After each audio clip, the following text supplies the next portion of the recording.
Hello ಮಚಾ, ನಿಂಗೆ life ಅಲ್ಲಿ ಕಷ್ಟ ಅಂತ ಬಂದಾಗ ನಿನ್ ಜೊತೆ ಯಾರಿರ್ತಾರೆ? ನೀನೇ ಇರ್ತೀಯ ಮಚ್ಚ. ವಾ, ನಾನ್ ಎಷ್ಟು ಅರ್ಥ ಮಾಡ್ಕೊಂಡಿದ್ಯಾ. ಥ್ಯಾಂಕ್ಸ್ ಮಚಾ. ಕಷ್ಟ ಅಂತ ಬಂದಾಗ ಯಾವಾಗಲೂ ನೀನೇ ನನ್ ಜೊತೆಗಿರ್ತೀಯ. ಯಾಕಂದ್ರೆ ಆ ಕಷ್ಟ ಸ್ಟಾರ್ಟ್ ಆಗದೆ ನಿನ್ನಿಂದಲೇ.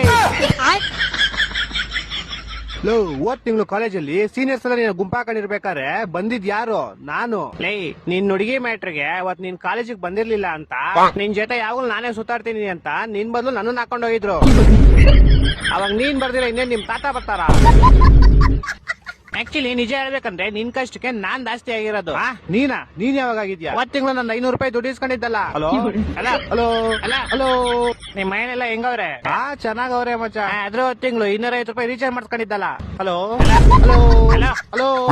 ಊಟ ಎಲ್ಲ ಆಯ್ತು ತಾನೆ? ಹ್ಞೂ ಮಚ, ಆಯ್ತು. ನಿಂದು? ಅದ್ರ ತಿಂಗಳು 200 ರೂಪಾಯಿ ಪೆಟ್ರೋಲ್ ಇಸ್ಕೊಂಡಿದ್ದಲ್ಲ. ಮಚ, ಏನು ಕೇಳಿಸ್ತಾ ಇಲ್ಲ. ನಿಂಗೆ ಆಮೇಲೆ ಮಾಡ್ಲಾ? ಆಮೇಲೆ ಮಾಡುವಂತೆ ನಾನು ಸ್ಟೋರಿ ಹೇಳ್ತೀನಿ ಕೇಳಿಲ್ಲಿ. ಹೇಳು. ನನ್ ಫ್ರೆಂಡ್ ಒಬ್ಳು ಮದ್ವೆನೇ ಇಲ್ಲ ಅಂತ ಕನ್ಸ್ ಕಟ್ಕೊಂಡು ಅವ್ರ ಮನೆಯವ್ರ ತೋರಿಸಿದ ಹುಡುಗನ ಜೊತೆ ಮದ್ವೆ ಆಯ್ತಾಳೆ.